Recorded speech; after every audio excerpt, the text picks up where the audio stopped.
Two new blog. আমি প্রিয়াঙ্কা চলে এসেছি তোমাদের কাছে আবার নতুন একটা ভিডিও নিয়ে। দিনটা ছিল ডে 2 ইন পুরী।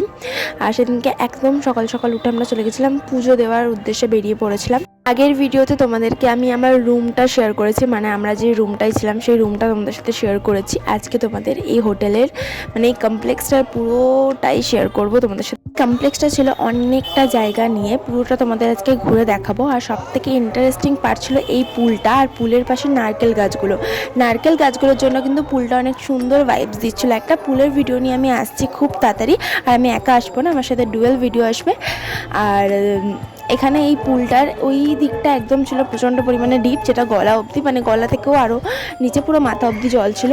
আর এটা ছিল কিডস এরিয়া, এটা প্লে গার্ডেন মতন করা ছিল একটা। এটা হচ্ছে একটা মঞ্চ টাইপের। আর খানিকটা এই জায়গাটা না খানিকটা কেরালা ভাইবস দিচ্ছিল, কারণ প্রচুর গাছ ছিল এখানে। এই দিকের পার্টটা ছিল রেস্টুরেন্ট অ্যান্ড রিসেপশন। তো এখানে দেখতে পাচ্ছ গাছগুলো কতটা সুন্দর, গাছগুলোর জন্যই কিন্তু আরও কমপ্লেক্সটার ভিউজ বেড়েছে। এখানে দুটো ছোট ছোট হাতি আছে, ইনফ্যাক্ট সামনে একদম গেটের সামনে থেকে ঢুকতেই একটা বড় হাতি আছে, এটা তোমাদের একটু পরেই দেখাচ্ছি। আর এখানে একটা ছোট্ট মতন লেক করা আছে, লেকটা দেখতে পাচ্ছ কতটা সুন্দর। আর উপর থেকে তোমরা ফটো তুলতে পারবে অনেক নানা রকমের। আর এই যে এটা হচ্ছে সামনের গেটটা, এটা হচ্ছে মাঝখানে সিকিউরিটি গেট, আর এটা হচ্ছে সেই হাতিটা। এই হাতিটা কিন্তু ভীষণ লুকসটাকে আরও বেশি এনহ্যান্স করেছে গেটের সামনে থেকে ঢুকতেই। আর এখানে একটা বৌদ্ধ মূর্তি স্থাপন করা আছে, যেটা রাত্রিবেলা হলে লাইটিং হয়। এখানে আমি অলরেডি মন্দিরে পৌঁছে গেছি। আর আমাদের এখানে আমরা যেখানে ছিলাম সেখান থেকে মন্দির আর সেখান থেকে বাজার ভাড়া হচ্ছে 250 টাকা করে। আর আমরা ছিলাম এনআরএস হোটেলের একদম পাশেই, এনআরএস গোল্ডেন প্যালেসের হোটেলটার একদম পাশেই ছিলাম আমরা। আর এখানে আমরা সকালবেলা ঘুম থেকে উঠে এখানে মন্দিরে চলে এসেছি। আর এখানে 10:30টায় গেট বন্ধ হয়ে যায়, কারণ ঠাকুরকে ভোগ দেওয়া হয়। আর এখানে জুতো আর ফোন রাখার জায়গা আছে, বাট চেষ্টা করবে যে সেটা হোটেলে রেখে আসার, বা একজন বাইরে দাঁড়িয়ে সবাই মিলে ঢুকে আগে পুজো দিয়ে লাস্টে যাওয়ার চেষ্টা করো। এখানে খুব একটা ফোন জমা না দেওয়াই ভালো। আর এখানে আমরা সুন্দর চা খেয়ে হোটেলে চলে এসেছিলাম। আর বাবা এখানে মেখেছিল মুড়ি, আর বাবা মুড়িটা হেভি মাখে।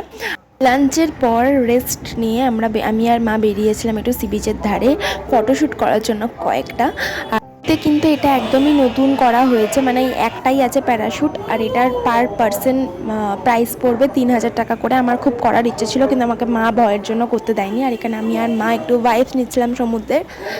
আমরা দুজনেই সমুদ্রে খুব একটা নামি না, আমার মা নামে বাট আমি নামি না সমুদ্রে, কারণ আমার জলে ফোবিয়া আছে, তো সেই কারণে। আর এখানে আমি সুন্দর ভিডিও রিলস করে নিচ্ছিলাম, তোমরা সেটা আমার ইনস্টাগ্রাম আইডিতে দেখতে পাবে। আমার ইনস্টাগ্রাম আইডি নেম হচ্ছে পাপা কি পরি রানা, তো তোমরা চাইলে ফলোও করতে পারো আমার ইনস্টাগ্রাম আইডিটা।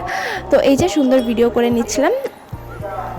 এবার আসি আমাদের কমপ্লেক্সটার প্রাইস নিয়ে। তোমরা এই কমপ্লেক্সটা চাইলে মেক মাই ট্রিপ থেকেও বুক করতে পারো, এতে প্রাইসটা অনেকটা কম লাগবে। বাট আমাদের পার রুম প্রাইস নিয়েছিল 2000 টাকা করে, কারণ দুটো রুমই অ্যাভেলেবেল ছিল আমাদের জন্য। তোমরা যেরকম রুম নেবে সেরকম প্রাইস পড়বে। আমাদের রুমটা ছিল living room, balcony, kitchen attached করা। আর এখানে তোমরা চাইলে ইন্ডাকশন আনতে পারো, বাট এখানে রান্নার কোনো ব্যবস্থা নেই, মানে তোমরা নিজেরা রান্না করে খেতে পারবে না। এখানে সুন্দর মাছগুলো দেখতে পাচ্ছ, এই মাছগুলো খাওয়ারই অ্যাভয়েড করো, এই মাছগুলো খুব একটা ভালো হয় না। আর তারপরে এই যে বাজার থেকে আমরা খাজা নিয়ে নিয়েছিলাম সবার জন্য। আর এখানে আমরা চলেছিলাম কাকাতুয়াতে, এখানে এই যে কাকাতুয়া। আর এখানে এই যে মাছের বাজারটা একটু ঘুরে গেলাম, তোমাদেরকেও ঘোরালাম একটু, তোমাদের সাথেও শেয়ার করলাম একটু বাজারটা। এখানে অনেক ধরনের মাছ আছে। আর এটা ছিল আমাদের কমপ্লেক্সটার পুরোটা, মানে দা কৃষ্ণা ভবন এটা। আর এই যে বৌদ্ধটা, যেটাতে বললাম রাত্রিবেলা লাইট জ্বলে। আর এখানে আমি গোপালের জন্য একটা জামা কিনেছিলাম, এই যে এই জামাটা কিনেছিলাম, আর মুকুটটা কিনেছিলাম, ভীষণ পছন্দ হয়েছিল আমার, তো সেই কারণে আমি নিয়ে নিয়েছিলাম। আর সেরকম কিচ্ছু কেনা হয়নি। আর এখানে প্রচুর খাজা কেনা হয়েছিল সবাইকে দেওয়ার জন্য, যেগুলো এখনও ডিস্ট্রিবিউট করা কমপ্লিট হয়নি। আর এখানে এই যে মা সূর্যদেবকে দেওয়ার জন্য একটা ঘটি নিয়ে নিয়েছি। আমরা বিশাল টায়ার, রাতে মেনু ছিল আমার ধোসা আর বাকিদের মুড়ি। তো আজকের মতন টাটা, দেখাবে নতুন একটা ভিডিওতে।